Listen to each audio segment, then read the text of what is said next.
Welcome back to CNN Newsroom. I'm Lynda Kinkade. We now know what went wrong on that AirAsia flight that crashed into the Java Sea almost a year ago. Investigators have released a new report that says the pilots responded incorrectly to a series of technical failures, including a faulty rudder control system. All 162 people on board were killed in that crash. Let's bring in CNN Aviation analyst Peter Goelz for more on this. He's a former managing director for the US Transportation Safety Agency and currently a senior vice president for the PR firm O'Neill and Associates. And he joins us now from our Washington bureau. Thanks so much for being with us. My pleasure. Peter, there was a really good analogy in the New York Times that basically said when your computer is playing up, you might shut it down and restart it. And the same can be done with a plane if there's a system malfunction, but never when it's in the air. What do you make of the report's findings?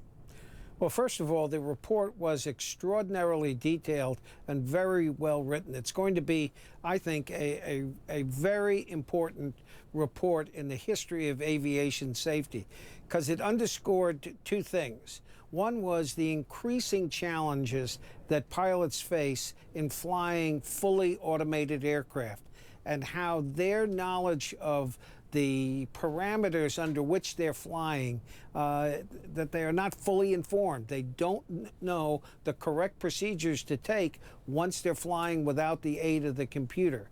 And in this case, as you pointed out, someone on the aircraft, they don't identify whether it was the pilot or the co-pilot, shut down a circuit breaker that was causing a relatively minor problem, and then the plane went into a very serious situation that the pilots could not recover from. They couldn't control the plane. Now, AirAsia, as we know, is a budget airline. Investigators found the plane's rudder had malfunctioned 23 times in the year prior to this crash. Is there a risk, do you think, for some airlines to cut corners to save costs? Well, that's always the threat when you're in a less than seriously regulated environment.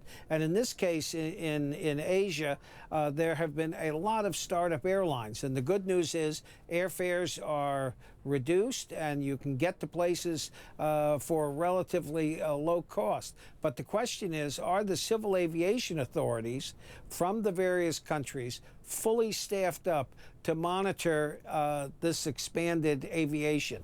And the question in this case, this was not a particularly serious safety issue, the rudder malfunctioning 23 times, but that the number of times should have been a red flag, and it should have been caught, and it should have been fixed. Because what happened was the pilots started to troubleshoot it, and they got into a situation that they could not recover from. And frankly, they performed poorly. This, of course, is one of a string of recent aviation disasters. Given that the report found pilot training, in this case, was inadequate, what do you think can be done across the board to ensure pilot training at all airlines is up to scratch? Well, I think the international civil aviation authorities have to redouble the pressure that they put on the air carriers and on the civil aviation authorities. 20 years ago, after an accident outside of Pittsburgh in the United States, the recommendation from the Safety Board of the U.S. was that unusual attitude, upset training be incorporated and expanded in all pilot training programs. I think this kind of recommendation, the Indonesians have made that as well. We need to make sure that our pilots know how to fly their planes in difficult situations and sometimes without the assistance of their very complicated flight computers. Absolutely. Very good points. Peter Goelz, we really appreciate you joining us today. Thank you very much. My pleasure.